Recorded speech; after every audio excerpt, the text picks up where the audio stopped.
대표적인 성장주인 제약바이오가 잘 되려면 금리 인하기 도입하는 신용이라도 해야 된다라고 저는 생각을 했었어요.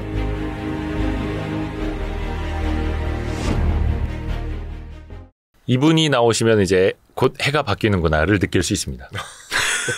우리 김광석 교수님 오랜만에 뵙습니다. 안녕하십니까. 와주셔서 고맙습니다. 이번 책은 피벗의 시대 2025년 경제전망. 네. 피벗이네요. 피벗. 그렇습니다. 우선은 2025년은 좀 밝아집니까? 어두워집니까? 너무 좋은 질문 주셨는데요. 네. 제가 처음부터 이런 표현 좀 하겠습니다. 예. 실물 경제는 어렵고요. 자산시장, 자본시장은 좋습니다. 그러니까 이른바 The gap between Wall Street and Main Street. 이곳을 월스트리트에 비유할 수 있겠죠? 와이스트리트. 예, 약간 자본시장 그쵸. 혹은 자산시장은 긍정적인 요소들이 많은데 그런데 이 실물 경제, 메인 스트리트는 좋지 못하다. 그러니까 수도꼭지를 틀었는데 그 수도꼭지가 어디로 가느냐. 네, 그 얘기입니다. 그래서 자본시장, 자산시장. 그래서 그런 면에서 이 경제적 여건의 변화가 바뀌는 걸 피벗이라고 하잖아요. 통화정책 기조가 바뀌는 방향전환인데 그 방향전환에 맞게 여러분의 포트폴리오를 관리한다든가 잘 대응하시는 것이 참 중요한 시점이라고 생각을 합니다. 그러니까 자영업 하시는 분들은 우리 이렇게 힘든데 경기 이렇게 안 좋고 내수도 안 좋고 실물 경기 안 좋은데 네. 왜 저기 막 주가도 올라가고 코인이랑 금값은 올라가 막 이런 이야기를 또 하실 수도 있는 한 해. 예, 맞습니다. 작년에도 어려웠고요. 네. 올해도 어려웠는데 내년에도 어려울 겁니다. 실물 경제는. 네, 실물 경제적으로는 그러니까 저성장이 고착화돼 버리는 정말 어려운 경제 이렇게 총괄적으로 말씀드릴 수 있겠고요. 다만 자산시장의 자산 가치 또 자본시장의 자본 가치는 좀 상승하는 흐름으로 갈 여지가 굉장히 많겠다라고 의견을 드리겠습니다. 근데 항상 그 연간 경제 전망을 하실 때 네. 뭐라고 해야 되나? 좀 뭐 포인트라고 해야 될까? 네. 비유를 네. 쓰시잖아요. 2023년이 상흔점, 네. 24년이 내핍점이었고, 맞아요. 25년은 항복점이에요. 예. 항복? 예. 뭐 항복한다는 뜻이에요? 그 앞에 말씀하셨던 그 점 중에 예. 내핍점이 제가 굉장히 기억에 많이 남는데 그때 제가 23년을 가리켜서 내핍, 궁핍함을 이겨내야 한다. 그래서 모두가 가난해지는 해다. 24년도. 23년을. 23년이 상흔점 아니었어요? 24년이 상흔점이었습니다. 그래 헷갈렸구나. 네. 어렵습니다. 제가 맞을 겁니다. 쓴 사람이 맞겠지 뭐. 예. 네. 그렇게 이야기했었고 네. 제 기억에 저랑 함께 기획한 KBS 다큐멘터리 네. 하나가 제목이 모두가 가난해진다였는데 그게 아마 500만 명 정도 보셨을 겁니다. 영상만, 유튜브 영상만으로도. 그때 그랬었던 기억이 나고요. 그 해를 이제 점으로 찍다 보면 제가 2050년까지 전망서를 내기로 했기 때문에 그러면 선이 되는 거죠. 점들을 이으면. 점으로 표현을 하려고 노력하는데 이 항복점은요. 여기 이런 물건이 있잖아요. 네. 이런 물건을 힘을 주면 어떻게 될까요? 근데 이거 비싼 거예요. 이만큼 하면. 근데 이거. 예. 그러니까 안 부러지게만. 이렇게 하면 네. 구부러지잖아요. 예. 그죠? 힘을 빼면 어떻게 될까요? 다시 돌아오죠. 예. 근데 그 이상의 힘을 줘버리면 어떻게 될까요? 그냥 빠그러져서 깨지죠. 완전히 형태가 예. 바뀌어버리죠. 예. 그러면 힘을 빼도 안 돌아오죠. 그런 지점을 항복점이라고 합니다. 물리학 용어예요. 예. 넘어선. 예, 물리학에서. 그래서 이 2020년에서 24년까지 예. 워낙 우당탕탕하는 일들을 겪었거든요. 기억해 보시면 뭐 팬데믹부터 시작해서 네네. 초인플레 혹은 뭐 41년 만에 최고치니까요. 네네. 초인플레도. 그리고 뭐 러우 전쟁, 중동 불안, 또 초긴축 이런 우당탕탕하는 일들을 겪었을 만큼 강한 힘이 주어졌고 그래서 예전 20년 이전의 상태로 돌아가기 어려운 경제. 그래서 저는 의견을 드린다면 세계 경제든 한국 경제든 저성장이 고착화돼 버리는 경제. 네, 그런 경제를 비유적으로 항복점이라고 좀 표현해봤습니다. 저성장이 그냥 고착화되어 버린 네. 그 형태나 성질이 아예 그냥 변해버린 거네요. 맞습니다. 그래서 실물 경제는 25년도에도 어려울 거라고 지금 보고 계시는 거고. 어려운 이유를 좀 추가 설명을 드려볼까요? 좋습니다. 일단 한 가지는 성장률로만 먼저 말씀드릴게요. 23년 성장률이 1.4%였습니다. 세계 경제요? 우리 한국 경제가요. 한국? 예. 그러면 경제 성장률이 1.4%라는 얘기는 우리 한국 경제가 맞이한 경제 위기가 4번 있었는데 80년 그리고 1997, 8년, 2008년, 2020년 팬데믹까지 4번의 경제 위기를 제외한 한국 경제 성장률 중에 제일 낮아요. 23년이. 2023년. 네, 그래서 내핍점이라고 했고 네. 모두가 가난해지는 경기 침체다라고 말씀드려요. 경제 위기가 아니라 이 4번이 경제 위기고요. 23년은 경기 침체다라고 맞아요. 말씀드렸죠.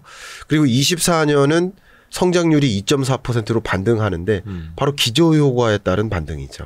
23년도가 예. 너무 낮았으니까. 그러나 23년보다는 좋은 거예요. 실물 경제적으로는.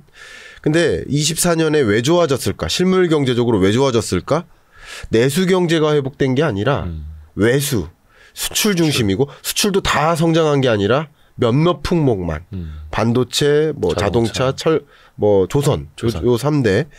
그러니까 쉽게 말하면 반에 10명 있는데 10명 성적이 다 안 좋았어요. 23년에. 네. 근데 24년에는 좋은 애들만 좋아졌어요. 1, 2등만. 네, 1, 2등만. 그러면 전체적으로는 평균 성적이 좋아지는 것처럼 보이죠. 그러니까 나머지 8명은 죽쓰고 있고. 도대체 뭐가 좋아졌다는 거야. 어려운데. 그러다가 24년 지나서 25년은 좋았던 이 수출 몇몇 품목도 다시 안 좋아지는 거죠. 왜냐하면 우리 반도체 사이클 여러분 정보 많이 들으셨지만 이게 추가적으로 성장세가 유지되기 어려운 구조예요. 예, 그런 면에서 수출이 나름 견인하는 역할을 했다가 견인했던 역할이 다시 이렇게 쪼그라드는 거죠. 그런 경제라고 볼 수 있고 23년이 1.4, 4년이 2.4였으면 2개 해 동안 그냥 평균 성장세가 1.9였던 거예요. 네. 그죠? 평균으로 치면. 그런데 내년도 또 1.9입니다. 그래서 굳이 말씀드리면 저의 전망이 1.9인데 1.9% 성장한다는 얘기는 2%라는 잠재 성장률을 밑돌게 그냥 딱히 회복되는 것을 체감하지 못하게. 그러니까 평소 제 식사량은 한 공기 반인데 작년, 올해, 내년 내내 한 공기를 채 못 먹는 느낌인 거예요. 예전 식사량으로 못 돌아가는 그런 느낌의 성장세. 실물 경제적으로는 어렵습니다. 예. 2025년도 대한민국 경제 성장률을 1.9% 정도로 보시고 잠재 성장률보다도 약간 못 미치게 성장할 수밖에 없는, 그래서 약간은 좀 배가 고플 수밖에 없는, 그걸 이제 실물 경제로 보시는 거고. 근데 이제 항상 경제 전망하실 때 변수가 있잖아요. 그렇습니다. 전쟁이라는 변수도 누구도 예상치 못하게 터졌던 거고, 지금 뭐 이스라엘이 막 레바논하고도 막 확전하고 있고. 네. 이런 변수는 어떻게 좀 투입을 하고 생각을 하세요? 너무 좋은 질문 주셨어요. 네. 2020년 특히 22년 러우 전쟁 이후에 세계 주요 국제 기구들이 경제 전망치를 발표할 때 그 보고서에 그 전과 달라진 게 있어요. 그 전에는 내년 성장률 몇이에요 이렇게 제시를 했었는데 시나리오를 제시합니다. 이제. 그래서 20년, 21년 동안에는 시나리오를 어떻게 제시하냐면 코로나19의 확산 여부, 이걸 시나리오, 지금의 수준이냐, 조기 종식되냐, 아니면 더 장기화되냐, 세 가지 시나리오를 제시했었고요. 20년, 21년에는. 22년에 러우 전쟁 이후에는 시나리오를 전쟁이 지금과 같은 수준으로 지속되냐, 생각보다 빨리 종식되냐, 아니면 장기화되거나 확전되냐, 이 세 가지 시나리오를 제시합니다. 세계 국제 기구들이 다 그렇게 하듯이 저도 경제 전망이라는 방법론은 유사하게 가져가기 때문에 시나리오를 그렇게 제시했고요. 지금의 지정학적 불안이 더 고조되느냐, 확전되는 양상이냐, 이것은 좀 부정적 전망 시나리오고요. 아까 말씀드렸던 1.9%는 중립적인 전망. 중립적인 전망은 우리가 앞에 어떻게 전개될지 모르는 현상들 있잖아요. 그건 지금과 같다라고 전제합니다. 항상. 예, 저뿐만 아니라 다른 이코노미스트들도 다 그렇게 합니다. 지금과 같다. 왜냐하면 그게 어떻게 될지 모르니까.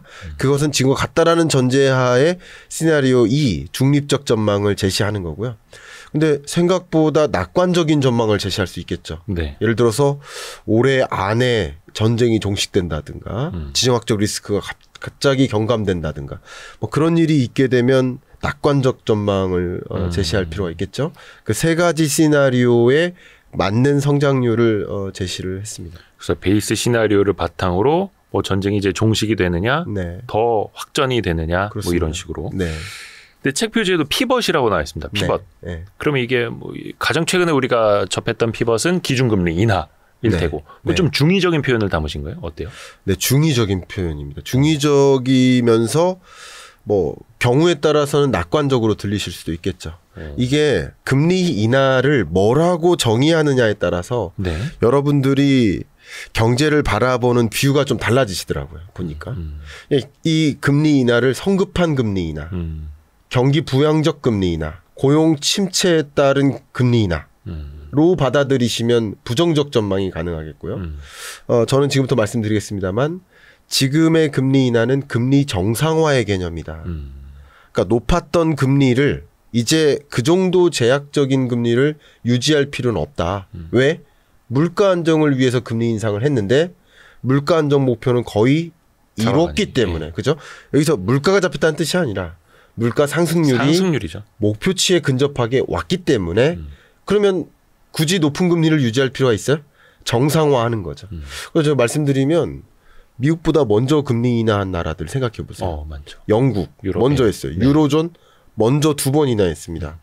스위스, 네. 스웨덴, 그리고 뭐 그밖에 캐나다, 뭐 멕시코, 정말 많은 나라들이 왜 미국보다 먼저 금리 인하했을까? 물가 안정 목표 이뤘기 때문에 자국 경제 상황에 맞는 금리를 찾아서 이걸 중립금리라고 하죠. 네. 미국이 생각하는 중립금리를 찾아서 한국은행이 생각하는 한국의 중립금리를 찾아서 일본은 일본 나름대로 중립금리가 0.56%예요. 그 중립금리를 찾아서 금리를 변경시켜 오는 거죠.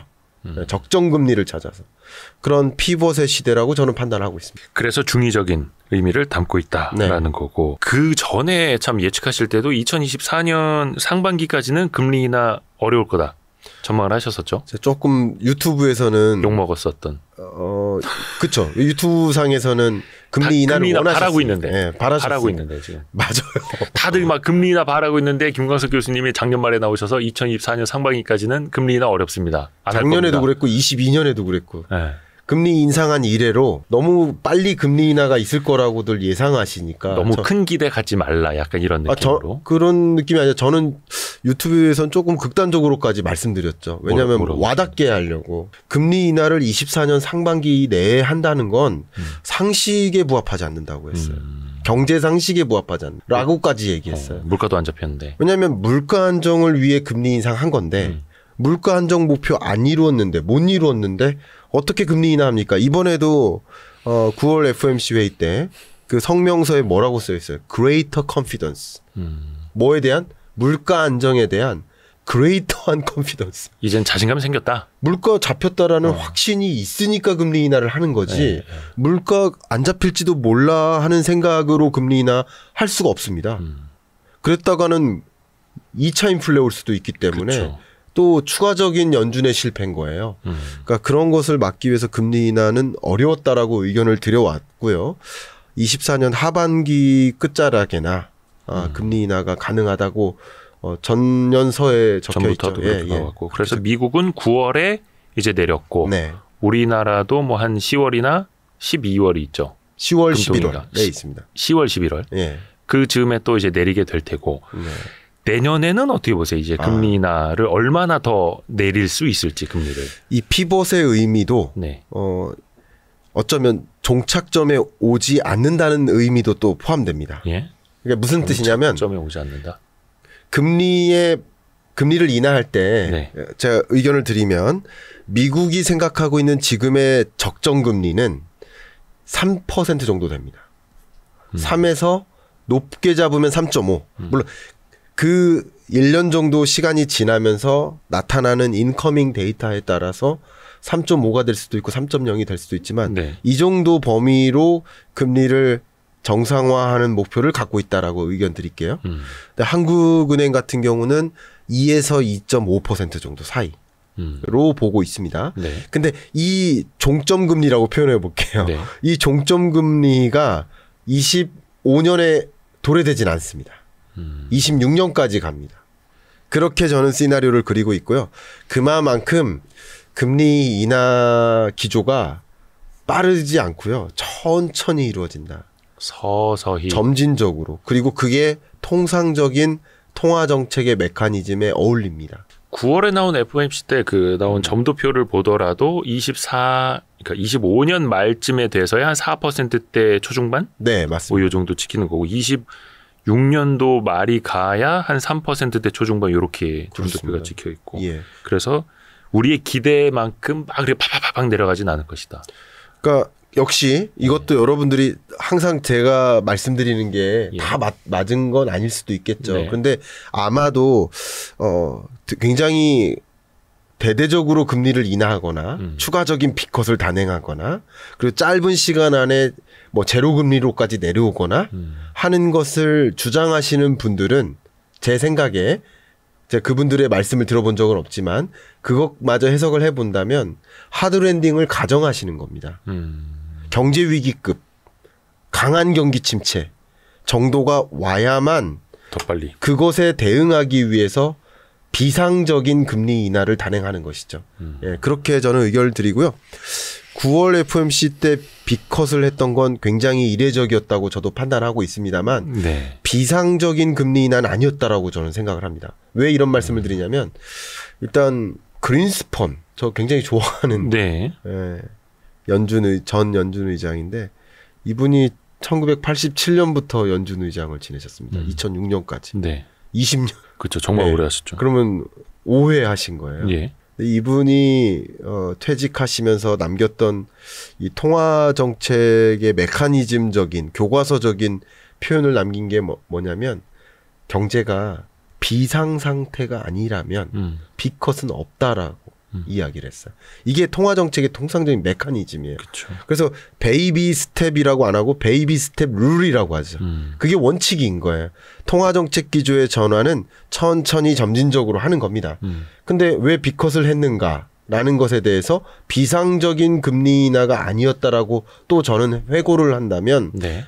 비상적인 금리 인하가 필요했다라고 한다면 정규 FMC 회의가 아닌 1년에 8번 있는 그런 회의 때가 아니라 긴급 소집 회의를 했을 거라는 거예요. 예를 들면 팬데믹 때처럼 그때도 그랬죠. 2008년 금융위기 때처럼 심지어 이번 주 목요일 날 FMC 회의가 있는데도 굳이 일요일 날 연방준비은행 총재급들을 12명 모아다가 금리 인하를 한 거잖아요. 굉장히 어려운 일이거든요. 어떻게 그렇죠, 보면. 그러니까 그 정도의 비상 상황이 전혀 아니다. 이렇게 해석을 하고 있습니다. 그러니까 또 반대로 만약에 빅컷을 넘어서서 자이언트 컷 이런 게 나오면 그거는 진짜 비상 사태가 선언이 되는 거나 마찬가지일 테고요. 추가적인 빅컷이나 자이언트 컷이 한 번 또 단행된다는 것은 굉장히 강력한 금융위기나 경제위기에 대한 우려감이 반영된 것이라고 해석할 수 있겠습니다. 그래서일까요? 사실 그 한 50bp 인하하기 전에 네. 거의 한 9월 초나 8월 말쯤 실제로 50bp 인하를 하면은 정말 큰일 날 것처럼 주식시장이 막 겁먹기도 했었잖아요. 맞아요. 그러니까 그게 좀 미리 또 반영이 됐었던 걸 수도 있겠네요. 그런 것도 반영이 됐을 수 있겠죠. 상당히 이 빅컷에 이게 많은 분들이 이 질문을 저는 많이 주시더라고요. 네. 경제 위기 올 때마다 대대적인 금리 인하를 단행했었어요. 예. 그래서 과거의 시나리오를 보니까 금리 인하 때마다 경제 위기 왔다. 그러니까 역시 이번에 금리 인하하면 경제 위기 오거나 하드랜딩 면치 못한다. 이렇게 주장하시는 분들이 계세요. 근데 저는 이런 생각에는 반대 의견을 갖고 있어요. 제가 이렇게 비유적으로 말씀을 자주 드리는데 네. 비가 와요 오늘. 예. 뭐 준비하시겠습니까? 우산, 우산 준비. 장화, 예, 우비. 장화 우비까지. 네. 그럼 우산 장화 우비를 준비하면 예. 비가 옵니까? 그 인과관계는 예. 없죠. 네. 예, 그 얘기를 드리는 겁니다. 경제 위기와 빅컷의 금리 인하는 항상 같이 찾아왔을 거예요. 근데 그 선후행 관계가 뭐냐예요. 경제 위기 왔기 때문에 금리 인하한 것이지 금리 인하 했기 때문에 경제 위기 왔습니까? 아니죠. 그러니까 그것을 선후행 관계를 잘못 규명하면 잘못된 판단을 내리는 거예요. 지금은 어쨌든 우산을 준비한 것뿐이고 우산 준비했다고 비가 오는 게 아닙니다. 그래서 특히나 이번 금리 인하는 지금까지는 경제 위기나 경기 침체의 시그널이 전혀 없었는데 전혀라기보다는 없었는데 냉각되고 있는 건 맞아요. 냉각되고 있는 건 맞지만 그게 정말 얼음물처럼 꽝꽝 얼어버리는 그래서 욕조에 도저히 못 들어가는 그런 상황까지는 아니에요. 미지근한 물까지 온 거예요. 욕조에 들어갈 만해요.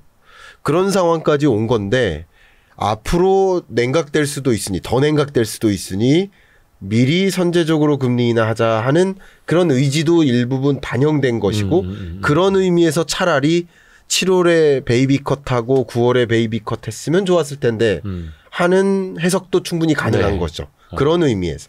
네. 근데 그 정도로 뭔가 위기급 상황은 아니었고 또 교수님 보시기에도 그 정도로 아직까지 늦었다라고 판단하기에도 지금은 이른 거고. 전혀 아닙니다. 네. 이게 전혀 아니라는 것을 제가 확신 있게 말씀드린 건 네. 어쨌든 그 나라 경제를 그 하나의 숫자로 보여주는 지표가 경제 성장률 아니겠습니까? 네. 그리고 그것을 후행적으로 자명하게 보여주는 지표가 실업률 아니겠습니까? 물론 이 영상을 보고 계신 분 중에 가끔 저는 미국 어디 사는데요. 여기 경제 위기예요. 라고 말씀하시는 분 계세요. 경제 너무 안 좋다고. 네, 말씀하시는 계세요. 그것은 죄송합니다만 any particular point예요. 제가 연준 의장의 표현을 쓰겠습니다. any particular point를 보면 경제 위기보다 더 심한 경우도 있겠죠. 어떤 분들은 팬데믹 때보다도 더 어려울 때도 있는 거예요. 그러나 경제는 총체적으로 보는 겁니다. 쉽게 말하면 총점으로 네. 혹은 평균으로 봐야 되는 거예요. 그런 면에서 미국 경제 성장률이 1분기 1.4, 2분기 3.0 잠정치 기준으로 그게 3.0에서 갑자기 뭐 2.8 밑으로 확 떨어지거나 하기는 어렵습니다. 속보치가 2.8이고 잠정치가 3.0이었으면 그 2.8 밑으로 떨어지긴 쉽지 않습니다. 어쨌든 3.0이라고 현재로선 가정하겠습니다. 1.4, 3.0 그리고 아틀란타 페드의 GDP 나우상 3분기 성장률이 현재 3.0으로 발표하고 있어요. 그럼 이런 경제 성장률을 미국을 경기 침체라고 볼 지금까지는 아니에요. 실업률도 정점이 4.3 찍고 그 다음 달 4.2를 기록했단 말이에요. 그럼 4.3, 4.2%의 실업률이 뭐 경제 위기, 고용 붕괴입니까? 아니죠. 쿨링 다운되고 있는 정도예요. 심지어 우리 자연 실업이라고 하죠. 자연 실업. 우리가 나이가 들면 퇴직을 하는 거예요. 그렇죠. 그럼 퇴직을 하면서 실업자가 되기도 해요. 그러면 그 실업자가 경제가 심각하게 어려워서 나타나는 실업자인가요? 그런 실업자의 비중, 자연적으로 발생하는 실업은 항상 있는 거예요. 네. 그 정도의 실업률을 자연 실업률이라고 하고 그 기준이 4.5%입니다. 미국은. 근데 그 4.5%를 밑도는 실업률의 행보인데 쿨링 다운되고 있는 건 맞지만 이게 고용의 붕괴라고 지금 이미부터 얘기할 수 있나요? 아니라는 거죠. 그 샤메 법칙도 만약에 4.5를 넘는 수준에서의 실업률에서 0.5%포인트의 차이가 생겼다 만약에 네. 최근 1년 중에 지금 실업률이 그 정도 차이를 가지고 실업률이 올라갔다. 그러면 경기 침체 신호라고도 할 수 있지만 4.5% 이내에서 3%대 실업률에서 4.3과 비교하니까 굉장히 강하게 올라간 것 같죠. 그러나 이게 경기 침체 신호라고 단정 짓기는 굉장히 어렵겠다 의견 드리겠습니다. 여전히 미국 경기는 나쁘지 않은 상황인 거고 나쁘지 또 않습니다. 내년도 2.0%로 성장률 전망하더라고요. 연준 자체도. 연준도 2.0으로 예. 하고요. 그 정도만 하더라도 나쁘지 않은 상황이고. 예, 연준은 2.0. 연준은 다소 목표치적인 성격도 강하죠. 네, 네. 예. 2.0을 어쨌든 만들겠다라는. 근데 IMF의 전망이 올해 전망치가 2.6%, 내년 전망치가 1.9%예요. 그러니까 미국이라는 그 GDP 1위 국가 네. 항공모함이 네. 1.9%로 달린다. 이건 실로 어마어마한 그렇죠, 겁니다. 사실. 그러니까 그런 성장률을 경기 침체라고 얘기하기가 조금 어색할 만큼. 그래서 이런 것을 저는 마일드한 경기 침체라고 표현하거든요. 라이트한 경기 침체. 근데 어쨌든 2% 잠재 성장률은 밑도니까 경기 침체적인 현상은 등장할 겁니다. 예. 그렇지만 이게 받아들이기 어려울, 수용 불가능한 그런 뭐 하드랜딩 성격은 아니라고 의견을 드리고 싶습니다.